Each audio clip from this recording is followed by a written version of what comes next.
محرم الحرام کی جو فضیلت ہے آپ کو قرآن مجید کی ایک آیت سے اندازہ لگا سکتے ہیں کہ اللہ نے کس قدر اس کی فضیلت بیان کی ہے۔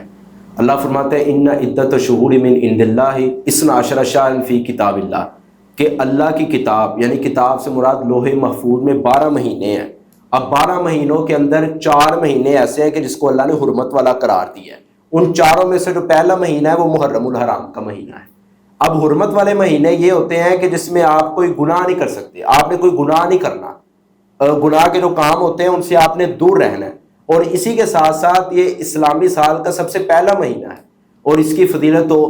رسول مکرم صلی اللہ علیہ وسلم نے اپنے فرامین کے اندر بھی فرمائی ہے کہ محرم کو جو فضیلت حاصل ہے، ایک تو فضیلت یہ ہے کہ جو قرآن نے بیان کی ہے، وہ فضیلت کیا ہے کہ یہ 12 مہینوں میں سے ایک مہینہ ہے، اور اس کے علاوہ یہ 4 جو حرمت والے مہینے جو 12 مہینوں میں سے اللہ نے بنایا ہے، ان میں سے جو پہلا جو مہینہ ہے وہ محرم الحرام کا ہے، اسلامی ہجری کا جو پہلا مہینہ ہے۔ اور اس کے ساتھ ساتھ اگر دیکھا جائے تو اس کو جو دوسری فضیلت حاصل ہے وہ یہ ہے کہ اس میں جو بندہ نیک عمال کرتا ہے اللہ تعالیٰ اس کو زیادہ بڑھا چڑھا کر ثواب عطا کرتے ہیں۔ اور اس کی اگر تیسری فضیلت اگر دیکھی جائے جو رسول اللہ صلی اللہ علیہ وسلم نے ارشاد فرمائی ہے کہ وہ یوم عاشوراء کی وجہ سے ہے، کہ ایک یوم عاشوراء کا جو روزہ رکھ لے، رسول مکرم صلی اللہ علیہ وسلم فرماتے ہیں